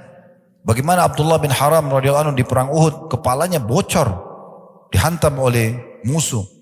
Bagaimana Anas bin Nadhr radhiyallahu anhu, pada saat beliau masuk menyerang sendirian 2.800 pasukan Quraisy di perang Uhud, sendirian, dan beliau menembus pasukan itu dan tidak ditemukan satupun kecuali potongan badannya, kecuali cuma jempol tangannya yang dikenal oleh adik atau kakak perempuannya saja. Terbakar semangat mereka untuk mau menyerahkan nyawa mereka. Saya bahasakan, memang begitu orang kalau mau mati syahid, ya mati memang, dan mati memang harus begitu, dibunuh oleh musuh. Ya tidak ada namanya mati itu ditampar mati atau cuma dicubit, ya dipenggal lehernya, ya ditusuk badannya, ya dibom kepalanya, memang begitu. Tetapi hiburannya adalah Nabi SAW bersabda, semua orang yang mati syahid tidak akan merasakan sakit kecuali seperti cubitan, kecuali seperti cuma cubitan saja. Mau dia kena bom, mau dia kena strum, mau dia dipenggal lehernya, sama. Ada satu ibu menceritakan di Gaza, anaknya subhanallah lagi lari menuju ke ibunya, kena bom dari atas, meledak kepala anak itu di depan mata ibunya. Ibunya sedih, depan mata dilihat, ini seorang ibu lagi, terbawa dengan perasaannya. Subhanallah, dia sedih, diwawancarai, dia bilang semoga ya Allah berhentikan ini dan segala macam, orang yang sedih. Malam harinya anak ibu ini mimpi dan dia menceritakan keesokan harinya, dan itu juga dinukil di media sekarang. Malam hari dia mimpi Allah datangkan anaknya, anaknya seakan-akan berlari pada dia, tapi mengalihkan jalan menuju ke taman surga, langsung masuk ke surga, dan ibu itu melihat surga. Lalu ibu ini mengatakan, saya sempat tanya anak saya tapi dalam mimpi nggak bisa diatur. Apa kau rasa sakit pada saat kena bom nak? Dia bilang hanya seperti cubitan saja. Ini yang sekarang lagi terjadi di hari-hari kita. Allah subhanahu wa ta'ala memang menguji iman seseorang dan ketakwaannya. Memang kalau mau mati syahid, dinikahkan dengan 72 bidadari, menyelamatkan 70 keluarganya, tidak dikena lagi fitnah kuburan, akan diampuni semua dosanya, masuk surga tanpa hisab, derajat tertinggi di surga, dan sekian banyak keutamaan orang yang mati syahid. Ya memang harus terbunuh. Dan dibunuh, namanya bunuh itu ya kepalanya pecah, ya dipenggal lehernya, ya memang begitu. Tetapi subhanallah, pemandangan ini kalau kita gunakan kacamata iman tidak akan ada pengaruhnya sama sekali. Tidak akan ada pengaruhnya. Waktu Nabi SAW lihat jenazahnya Hamzah, beliau di saat itu live menyampaikan kepada para sahabat, dan kalau antum baca riwayat-riwayat tentang bagaimana Nabi waktu lihat jenazah Hamzah di Uhud, beliau mengatakan, sesungguhnya Hamzah, ya, aku diperlihatkan oleh Allah bertelekan di dipan-dipannya di surga, dan dia adalah pemimpin para syuhada. Ja'far bin Abi Thalib pada saat terputus tangannya di perang Mu'tah, kemudian Nabi SAW waktu itu menceritakan live di masjid. Zaid bin Harithah masuk menyerang musuh, dan kemudian dia membunuh sekian banyak musuh, sampai akhirnya dia dibunuh oleh musuh. Bendera jatuh sekarang, Ja'far maju, Ja'far mengambil bendera, karena Nabi SAW tunjuk 3 pemimpin. Zaid bin Harithah, kemudian Ja'far bin Abi Thalib, kemudian Abdullah bin Rawaha. Lalu Ja'far datang, mengambil bendera tersebut, dan dia menyerang musuh. Namun karena banyaknya korban, belepotan darah di sana sini di medan perang, darah dengan baunya, dengan kentalnya, dan fresh, baru jatuh dari badan orang, dilihat depan mata. Lalu Ja'far turun dari kudanya karena nggak bisa jalan, kudanya pun ya ditebas sama dia. Kata Nabi SAW, dialah orang yang pertama membunuh kudanya di jalan Allah, Kemudian dia maju menyerang musuh sampai tangannya dipotong oleh musuh tangan kanannya. Lalu kemudian dia pegang bendera dengan tangan kirinya, dipotong tangan kirinya. Ini pemandangan yang luar biasa. Kita dengar saja luar biasa. Bagaimana kalau kita di depan mata, bagaimana Ja'far yang mengalaminya. Lalu dia tahan bendera dengan kedua sisa tangannya, lalu ditusuk dan mati syahidlah Ja'far. Lalu Abdullah bin Rawaha datang dan mengambil bendera, lalu kemudian maju dan terbunuh juga. Dan seterusnya. Kisahnya cukup panjang dalam perang Mu'tah. Tapi waktu itu Nabi SAW memberikan langsung informasi kepada muslimin, aku diperlihatkan Ja'far sedang berterbangan mengelilingi surga bersama dengan para malaikat di mana Allah ganti kedua tangannya yang terputus dengan dua sayap yang meneteskan darah. Makanya ada julukan Ja'far At-Tayyar. Memang untuk mendapatkan mati syahid ya berdarah. Ya memang harus luka. Itulah perang. Di perang Uhud teman-teman sekalian. Waktu terjadi perang Badar tahun 15 Ramadan tahun 2 Hijriah, 314 orang sahabat melawan 1000 orang Quraisy. Kuasa Allah SWT. 314 ini pilihan. Bukan mereka harus untuk pergi medan perang waktu itu ya. Mereka boleh pergi, boleh tidak. Maka yang ikut para sahabat cuma 314 orang. Dan tadinya tujuannya menghalang kafilah dagang Quraisy yang dijaga cuma 40 orang prajurit. Tapi kuasa Allah dalam surah Al-Anfal Allah gambarkan Allah mengatur peperangan Badar itu. Terjadi dalam peperangan menanglah muslimin. 70 tokoh Quraisy diantaranya Abu Jahal, Al-Walid, Syaibah, Umayyah bin Khalaf mati semua di situ. Ya, terbunuh semua. Tersisa tokoh Quraisy yang tua cuma satu, Abu Sufyan saja yang berhasil lolos dengan kafilah dagang. Dan digambarkanlah bagaimana malaikat turun, ya, bagaimana muslimin berhasil membunuh mereka, bagaimana para syuhada. Ya, disampaikan Nabi SAW mereka bertemu dengan Allah, mereka sangat gembira dengan kematian mereka dan mereka berharap kembali ke dunia agar terbunuh lagi. Waktu pulang pasukan dari Badar ini, umumnya mereka menceritakan apa yang terjadi. Masyarakat muslim yang ada di Madinah terbakar semangatnya. Wah ini luar biasa nih. Nanti kalau terjadi perang lagi kita juga mau mati syahid, kita juga mau begini, kita juga mau begitu. 1 tahun setelah itu, 16 Syawal tahun 3 Hijriah hari Sabtu terjadi perang Uhud. Waktu terjadi perang Uhud, kuasa Allah Subhanahu wa taala di awal peperangan muslimin menang, di pertengahan mereka kalah. Waktu mereka kalah, Allah Subhanahu wa taala menurunkan Al-Qur'an setelah perang Uhud. Walaqad kuntum tamannawna al-mauta min qabl faqad ra'aitumuh. Katanya, ya, begitu terjemahan ini mungkin dari saya supaya mudah difahami ya. Awalnya pengen mati syahid semuanya. Ini mati sekarang depan mata kalian sudah lihat. Mana buktikan? Jadi memang begitu. Memang kalau mau mati, mau dapat syahadah, ya harus mati terbunuh. Dan mamanya terbunuh ya sudah, korbanin semuanya. Tetapi memang obatnya adalah mereka hanya merasakan sakit seperti dicubit. Dan orang yang dipenggal lehernya, yang kena bom tidak lagi mengatakan aduh kepala saya sakit, aduh saya panas kena bom, nggak ada lagi. Karena orang mati cuma merasakan satu, sakaratil maut, proses pencabutan ruh. Orang beriman mudah, orang kafir susah. Selesai, sesederhana itu kok. Jadi tidak perlu takut mati ya. Ada kisah yang luar biasa dari Anas bin Nadhr tadi yang saya sempat singgung. Beliau waktu pasukan muslimin di perang Uhud mulai terpukul mundur, kalah, dan Ibnu Qami'ah seorang tokoh Quraisy, dia membunuh Mus'ab bin Umair, pemegang benderanya muslimin.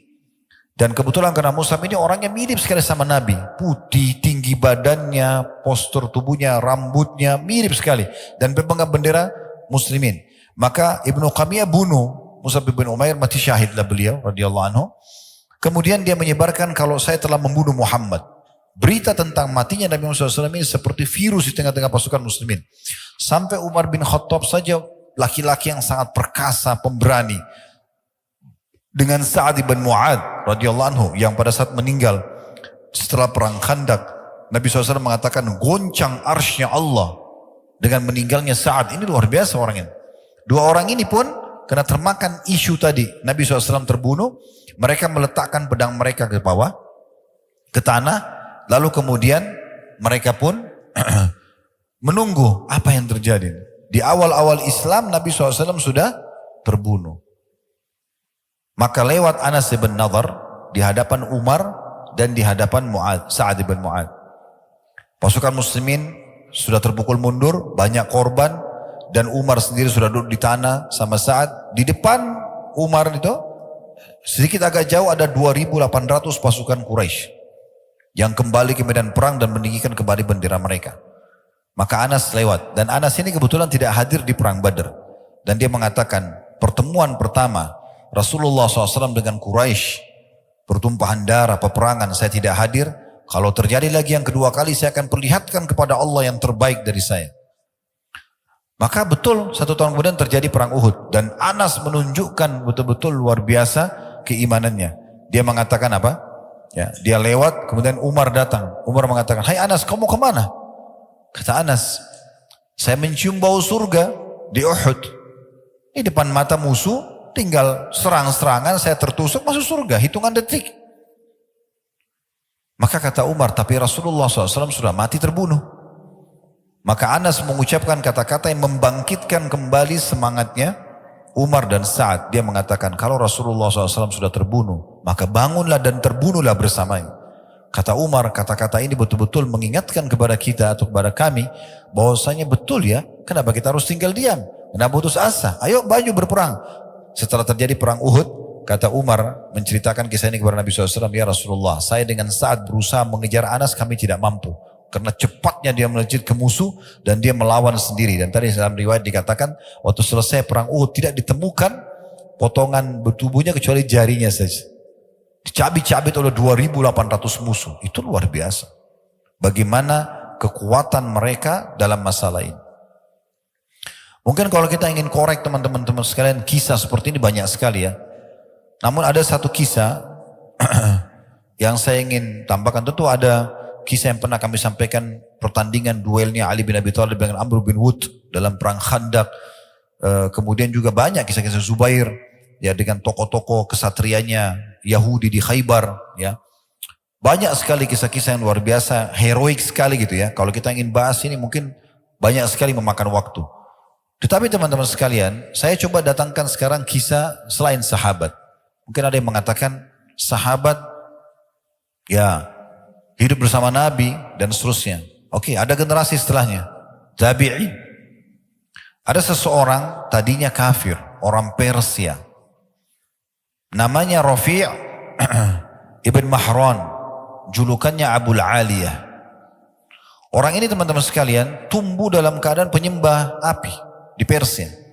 Waktu umat Islam berhasil menembus ya Persia di tangan Sa'ad bin Abi Waqqas radhiyallahu anhu, berhasil menembusnya.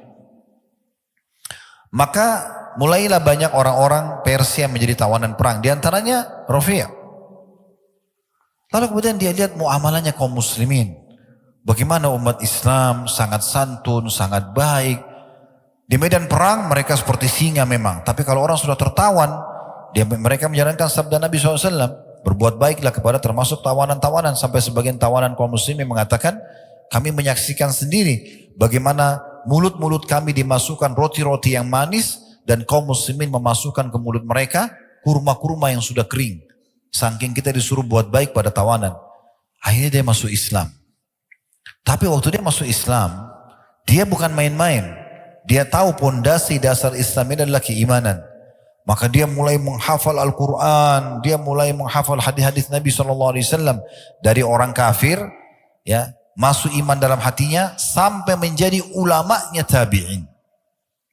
Abul Aliyah sampai dalam ilmu hadis dikenal dengan sanad emas. Abul Aliyah, kemudian sahabat Nabi, lalu Rasulullah SAW. Tadinya orang ini mengambil ilmu dari para tabi'in. Dan beliau tabi'in sendiri. Lalu beliau berkata pada dirinya sendiri, saya kenapa harus belajar dari tabi'in? Kenapa saya tidak belajar dari sahabat langsung? Mulailah dia nukil, belajar dari, dan dia sempat mendapati Abu Bakar di akhir hidupnya. Kemudian juga datang di masa Umar dan mulai belajar dari Abdullah bin Abbas, Abdullah bin Umar, Anas bin Malik, ya, Samurah bin Jundub, dan banyak sekali sahabat-sahabat Nabi yang lain, dan menjadi murid-murid utamanya. Tapi jelas teman-teman sekalian, kalau kita ingin korek kisahnya dari awal di panjang lebar, saya akan buat satu serial. Alhamdulillah kita sudah buat serial Sahabat Tabligh Akbar. Kita juga sekarang sudah mulai masuk ke serial 25 Nabi dan Rasul. Kami juga akan masuk nanti di serial para tabi'in. Dan kita akan lebih rincikan biografi dan seterusnya. Tapi Saking orang ini betul-betul tulus dan dia ingin memenuhi hatinya dengan keimanan, maka yang terjadi adalah Allah murahkan dia, Allah berkahi hidupnya. Dia belajar, dia terus terapkan ilmunya sampai dia betul-betul sampai pada level memahami ilmu agama ini yang mungkin tidak umum orang fahami di masa itu saja. Di antaranya dinukil sebuah kisah, pernah ada satu orang temannya atau muridnya melihat dia selesai wudhu. Berjatuhanlah air wudhu itu dari wajahnya, dari tangannya. Ya. Kemudian dia selepas wudhu mau masuk di masjid, orang ini mengatakan pada Abu Aliyah, Inna Allah yuhibbut tawabin yuhibbul mutatahirin. Allah itu suka sekali dengan orang yang suka bertaubat dan orang yang bersuci. Yang dia fahami bersuci di sini dengan air. Maka Abu Aliyah mengatakan, wahai saudaraku, yang dimaksud dengan mutatahirin bukan bersuci dengan air, tetapi seseorang mensucikan dirinya dari dosa-dosa dengan ketakwaannya, dengan kepatuhannya kepada Allah Subhanahu wa taala. Dan dia menyebutkan banyak sekali kata-kata hikmah. Di antaranya karena dalamnya imannya dan dia bagaimana terus mendalami ilmu agama ini sampai akhirnya hikmahnya dinukil. Dia mengatakan, "May yu'min billahi hadahu." Siapa yang beriman pada Allah pasti Allah akan kasih petunjuk. Asal dia sempurnakan imannya dalam hati, apa saja yang dia butuh akan diberikan petunjuk. Ya. Wa misdaqu dzalika qauluhu ta'ala, "Wa may yu'min billahi yahdi qalbah." Dan pembenaran terhadap apa yang saya ucapkan ini adalah firman Allah Subhanahu wa taala, siapa yang beriman kepada Allah, memaksimalkan imannya dalam hatinya kepada Allah, Allah akan berikan petunjuk pada hatinya.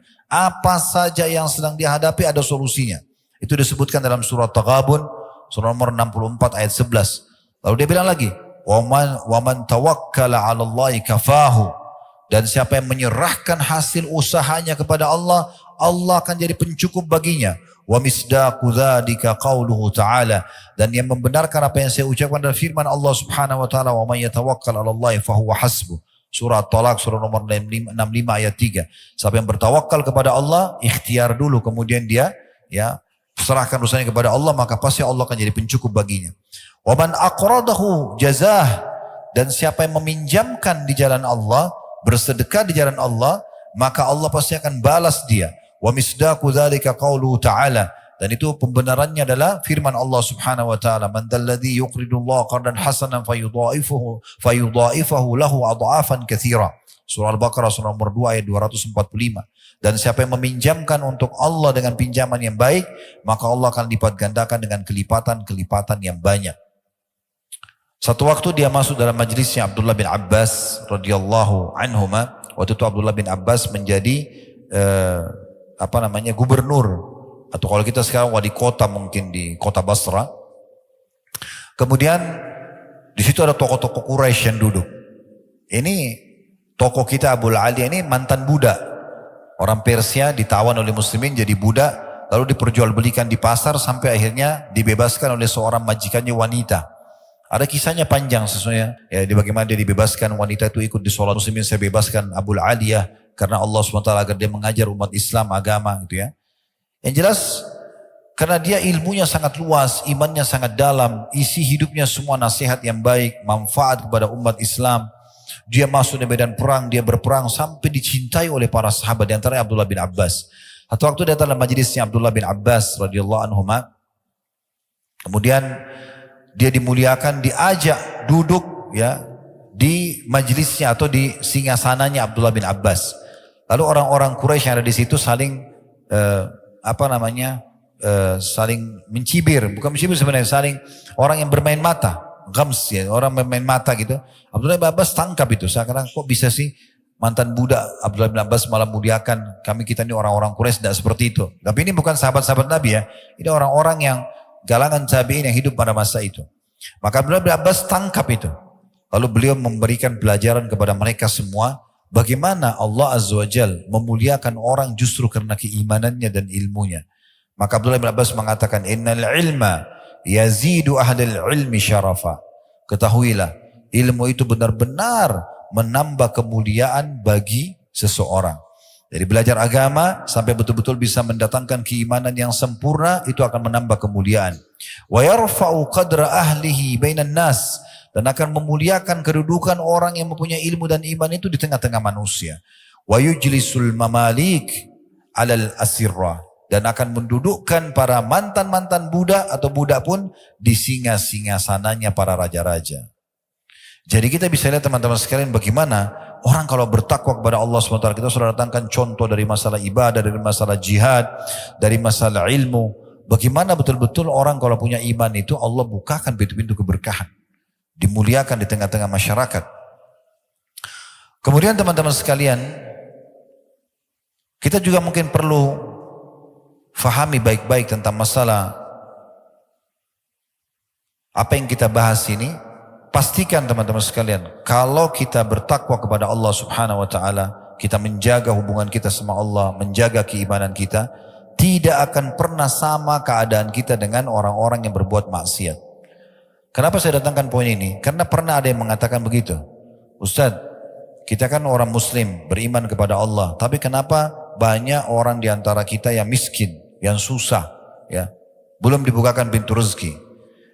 Lalu kemudian dia membandingkan dirinya dengan tetangganya yang non muslim. Lalu saya mengatakan, jawaban saya dua. Yang pertama, antum harus fair dan adil. Kalau mau membandingkan antara seorang muslim sama seorang kafir, pertemukan kalau sama jenjangnya. Misalnya muslim yang kaya sama kafir yang kaya. Nah baru bisa adil tuh.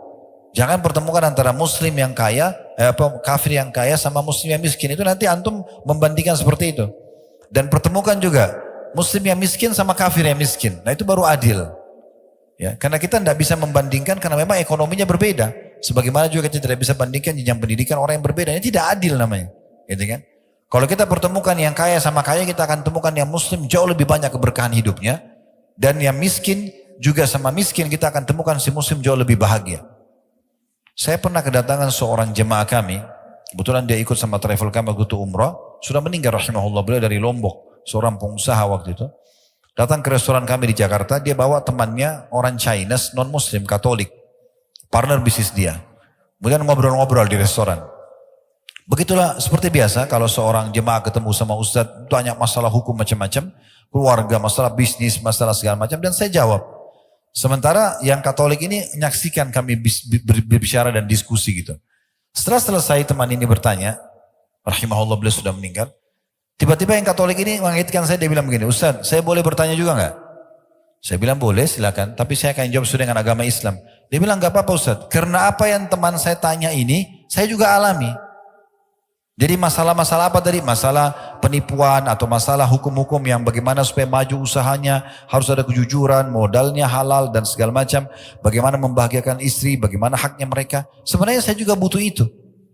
Jadi jangan pikir teman-teman orang-orang kafir itu dalam kondisi, oh mereka tuh kafir tapi mereka enak-enak saja. Perhatikan ini sebuah statement yang menarik ya, yang harus kita fahami baik-baik. Hadis Nabi SAW, hadis ini mulia sekali. Hadis ini diriwayatkan Imam Ahmad dengan sanad sahih. Inna Allah azza wa jalla yu'ti dunya man yuhib wa man la yuhib. Sesungguhnya Allah itu akan memberikan dunia ini kepada siapa yang dicintai dan tidak dicintai. Karena tidak ada nilainya dunia itu. Ya. Kemudian dikatakan wala yu'tid din illa liman ahab. Dalam riwayat lain wala yu'til imana illa liman ahab. Dan dia tidak akan memberikan agama atau iman kecuali kepada siapa yang dicintai. Waman a'tahu Allahu din faqad ahabbah. Dan siapa yang Allah berikan padanya agama Islam ini, maka tentu Allah sudah mencintainya. Jadi jangan sampai salah nih. Ini jawaban yang pertama, gitu kan? Jawaban yang kedua berhubungan dengan masalah ini. Ada hadis Nabi SAW, kalau engkau melihat seseorang sedang melakukan kemaksiatan dan melimpah padanya nikmat Allah, ketahuilah itu adalah istidraj, tahapan siksaan. Ingat teman-teman sekalian, semua umat-umat sebelum kita yang Allah binasakan, kaum Lut, kaum Ad, kaumnya Nabi Hud, kaum Samud, kaumnya Nabi Saleh, ya, kaumnya Nabi Shu'aib, kaum yang Allah binasakan. Kalau antum baca histori mereka, beberapa hari sebelum mereka meninggal, dihukum oleh Allah, justru nikmat Allah melimpah pada mereka. Badannya makin sehat, mereka makin bahagia. Lihat itu orang yang mabuk-mabuk, orang yang berzina, ke diskotik, ngakak-ngakak, tawa-ketawa, bahagia, seakan-akan begitu. Tapi sebenarnya kalau kita kembali kepada sejarah manusia yang Allah hukum, dan itu tidak akan berubah sistem Allah itu. Walan tajida li sunnatillahi tabdila. Kalian tidak akan temukan perubahan dalam peraturan yang Allah tetapkan gitu ya. Itu ternyata tahapan siksaan. Karena Allah pada saat membuat mereka lalai begitu, lalu Allah hukum mereka sekonyong-konyong, langsung tiba-tiba dihukum dan mereka tidak bisa menghindar. Makanya begitu datang siksaan kepada kaum Ad, kaum Samud, mereka tidak bisa melarikan diri. Karena mereka lagi dalam kondisi lalai. Di saat itulah Allah hukum mereka. Jadi jangan antum membandingkan kondisi dan menilai dengan kasat mata saja. Harus dengan ilmu yang benar supaya faham masalah ini. Ya. Dan ingat juga bagaimana kalau seseorang di antara kita tersibukkan dengan amal saleh, itu jauh lebih mahal dari semua harta dunia. Sebagaimana disebutkan dalam sebuah hadis riwayat Ahmad dan juga Al-Hakim, dan Al-Hakim mensahihkannya. Kata Nabi SAW, "Idza aradallahu bi'abdin khaira." Kalau Allah ingin kebaikan pada seorang hamba, ista'malahu qabla mauti. Allah akan menggunakan dia sebelum dia meninggal. Fasa'ala rajulu minal qaum masti'malah. Lalu seorang dari kaum yang ada di situ menanyakan pada Nabi SAW, bagaimana Allah menggunakannya? Qala sallallahu alaihi wasallam, yahdihillahu tabaraka wa ta'ala ila al-'amalis salih qabla mauti, thumma yakbiduhu alaih. Allah akan berikan dia petunjuk untuk mengerjakan amal saleh, kemudian Allah mewafatkan dia di atas keadaan itu. Jadi orang-orang kafir ditutup dalam kondisi lalai sehingga lebih berat hukuman bagi dia. Orang-orang beriman ditutup dengan amal-amal saleh. Sebagian salaf mengatakan, laisa sya'nu an tuhib. Tidak penting sebenarnya bagaimana kau mencintai. Walakin sya'an an tuhab. Tapi yang penting adalah kau dicintai. Ai laisa an tadhun annaka tuhibbullah. Maksudnya bukan poin adalah kau mengira dirimu kau mencintai Allah. Walakinna sya'an al-azim an yuhibbaqallah. Tapi yang benar adalah bagaimana Allah mencintaimu. Lianna Allah la yuhibbu illa man istahaqqa dzalikal hubb. Karena Allah tidak akan mencintai kecuali orang yang pantas untuk menerima cinta tersebut. Teman-teman sekalian, saya akan tutup dengan perkataan yang atau beberapa dalil ini kita sebagai bahan renungan ya.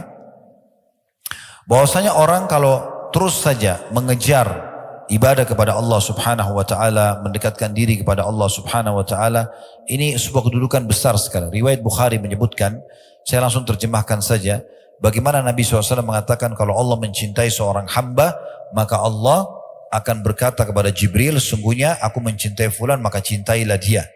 Akhirnya Jibril pun mencintai dan menyeru di langit dan di bumi, kalau Allah mencintai fulan maka cintailah dia. Lalu Allah pun membuat orang-orang mencintainya. Tentu ada yang membencinya kalau orang-orang itu kafir atau orang munafik sebagaimana Nabi SAW. Tapi umumnya orang akan menyukai dia. Kemudian kalau Allah membenci seorang hamba, Allah akan panggil Jibril. Lalu mengatakan, hai Jibril, aku benci fulan, bencilah. Maka Jibril membencinya. Kemudian Jibril menyeru di langit dan di bumi, kalau Allah membenci si fulan maka bencilah. Lalu dibencilah orang tersebut. Ini luar biasa. Kemudian riwayat yang lain adalah riwayat Abu Bakar radhiyallahu anhu. Abu Bakar pernah melihat Handalah. Handalah ini sahabat yang mulia dan juga tentu mati syahid beliau ya. Jenazahnya waktu ditemukan di perang Uhud, ya, Nabi SAW lihat jenazahnya yang terkenal dengan Ghasilul Malaika ya. Karena beliau menikah hari Jumat. Ya, kemudian terjadi interaksi biologis dengan pasangannya selepas subuh hari Sabtu, itu dikumandangkan atau dipanggil perang jihad, perang Uhud. Maka dia keluar sebelum dia mandi junub. Kemudian dia pergi berperang sampai mati syahid. Nah, pada saat Nabi SAW mengumpulkan jenazah-jenazah, ya, lalu kemudian melihat jenazah Handalah, beliau mengalihkan pandangan matanya. Lalu kata para sahabat, ya Rasulullah, ada apa dengan Handalah? Terjadi sesuatu yang buruk pada beliau? Kata Nabi SAW, tidak. Aku diperlihatkan oleh Allah Subhanahu wa taala istrinya dari bidadari surga datang menjemputnya. Dan dalam riwayat lain ada malaikat datang memandikan junub dia. Maka dapat julukan Ghasilul Malaika, atau yang dimandikan oleh para malaikat. Nah, Handalah ini pernah datang di majelis Nabi, dia dengarkan tentang kematian, tentang surga dan neraka, siksa kubur. Dia nangis terisak-isak sambil pulang dari masjid menuju ke rumahnya. Lewat di depan Abu Bakar. Lalu Abu Bakar tanya, Handalah, ada apa dengan kau? Dia bilang, saya datang dari majelis Nabi. Nabi ingatkan tentang surga, neraka, kematian, kubur. Saya tersentuh dan saya takut. Lalu kata Abu Bakar, inna lanulki misla hadha. Sungguhnya kami betul-betul juga merasakan ini. Ya. Maka fantolak tu ana wa Abu Bakar. Maka Handalah mengatakan, saya pun beranjak dengan Abu Bakar menuju ke Nabi SAW. Hatta dakhalna ala Rasulillah SAW. Sampai kami menemui Rasulullah SAW. Qultu, nafaka Handalah ya Rasulullah. Wahai Rasulullah, Handalah sudah jadi munafik. Ya. Maka Nabi SAW mengatakan, wa mazak, apa sebabnya kau mengatakan itu? Qultu ya Rasulullah, nakunu indaka tuzakkiruna bin nari wal jannah hatta ka'anna ra'yal ain. Kami duduk di sisi Anda ingatkan kami tentang surga neraka, sampai kami seakan-akan melihat surga neraka dengan mata kepala kami. Fa idza kharajna min indika, kalau kami sudah keluar dari sisi Anda, kemudian kami mulailah ya, jalasna al-azwaj wal aulad ya. Kami sudah mulai kumpul dengan istri dan anak-anak dan juga harta-harta kami ya. Nasina katsira, kami mulai lupa. Faqala sallallahu alaihi wasallam, maka Nabi SAW mengatakan, walladzi nafsi biyadi, demi zat yang jiwaku dalam genggamannya, maksud demi Allah, in law tadumuna ala ma taqumuna indi, ya. Kalau seandainya kalian coba mempertahankan iman kalian seperti waktu kalian sedang duduk di sisiku, betul-betul yakin itu Allah ada, hati kalian penuh dengan iman, surga seperti depan mata dan ingin mengejarnya dengan amal soleh ke amal soleh yang lain, neraka seperti depan mata sehingga takut sekali berbuat dosa, kalian jaga itu. Kemudian dikatakan oleh Nabi SAW, kalian jaga seperti kalian di sisiku, ya. La safahatkumul malaikatu ala furushikum, maka pasti malaikat-malaikat akan datang dan menyalami kalian di ranjang-ranjang kalian, wa fiturukikum, dan di jalan-jalan kalian. Walakin ya Handalah sa'atun wa sa'ah. Tapi hai Handalah, memang sekali ini dan sekali itu. Maksudnya adalah yang kita ingin titik beratkan teman-teman sekalian di sini, bagaimana Nabi SAW menitik beratkan. Kebanyakan orang fahami hadis ini sebagai penutup ya. Bagaimana orang banyak memahami, oh kata Nabi SAW Handalah sesaat-sesaat. Sehingga mereka, saya sering dengar ikhwah bilang gitu ya. Kan ada hadis Handalah sesaat-sesaat, maksudnya ya sekali kita tambah iman kita, sekali mungkin kita juga lemah gitu ya. Mereka lupa potongan awal hadis ini. Ini yang harus digarisbawahi. Kata Nabi SAW, bersumpah atas nama Allah, andai saja kalian pertahankan itu. Semangat untuk ibadah dengan penuh keyakinan Allah sedang melihat, Allah sedang menilai, mengawasi, dan surga depan mata. Kalau saya mati nih dalam keadaan beribadah, saya akan masuk surga. Kalau saya mati dalam keadaan kafir atau berbuat dosa, akan masuk neraka. Kalau dipertahankan, malaikat akan datang menyalami kalian. Mungkin tidak masuk akal kita. Karena banyak orang tidak masuk di akalnya, dia tidak jadikannya sebagai pegangan. Padahal sebenarnya itu yang Nabi ingin titip pesankan. Kalau kau jaga hai Handalah, malaikat akan datang menyalami kalian. Di jalan-jalan kalian, di ranjang-ranjang kalian. Maksudnya menolong kalian dengan caranya. Salah satu maknanya di sini adalah kalau pernah dengar tentang keutamaan masjid ya. Jadi jangan teman-teman tinggalkan masjid. Bagaimanapun keadaannya kecuali darurat sekali. Sholatnya terutama ya. Karena kata Nabi SAW dalam hadis yang disesuaikan oleh Al-Mundhir dalam Targhib wa Tarhib beliau dan disesuaikan oleh Syekh Albani, bahwasanya masjid itu memiliki pasak-pasak. Itulah para pengunjungnya ya. Kalau mereka sakit, maka malaikat menjenguk mereka. Dan kalau mereka butuh bantuan, malaikat membantunya. Memang tidak nampak depan mata kita malaikat itu. Tapi datang bantuannya. Salah satu cara mengimani keadaan malaikat seperti apa kira-kira? Perhatikan hadis Nabi SAW. Kalau seseorang terbangun tengah malam, kita semua bisa rasakan itu. Maka pendampingnya dari malaikat akan mengatakan, sholatlah. Pernah gak antum bangun tengah malam, ada perasaan bisikan dalam hati mau sholat? Itu dari malaikat. Kita imani mereka berada begitu. Ada masjid lagi dikumandangkan azan, hayya 'alas shalah, ada dalam hati mau sholat.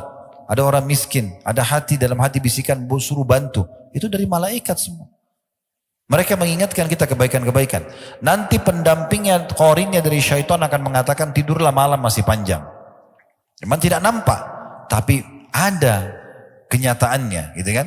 Nah seperti itulah. Jadi yang kita titik beratkan sekarang secara tazkiyatun nafs, musyid jiwanya adalah bagaimana kita ambil potongan pertama hadis, yaitu mempertahankan keimanan kita. Antum harus merasa teman-teman sekalian, mempertahankan iman antum, ibadah antum pada Allah ini lebih mahal dan lebih butuh daripada makan pada saat lapar, tidur pada saat ngantuk, obat pada saat sakit, lebih penting. Sehingga jangan dijual urusan akhirat kita ini, iman kita ini dengan urusan dunia. Kita jual hanya karena mau transaksi jual beli, hanya karena suka dengan seorang wanita, hanya karena suka dengan seorang laki-laki, lalu meninggalkan agama, lalu meninggalkan perintah dan segala macam. Jangan seperti itu, ya. Itu yang kita maksudkan. Allahu a'lam. Semoga Allah SWT membuat kita selalu istiqamah, bisa menjaga keimanan kita, dan Allah terus membuat kita ya menyempurnakan iman kita ini sampai kita bertemu dengan Allah dalam kondisi kita mendapatkan maksimal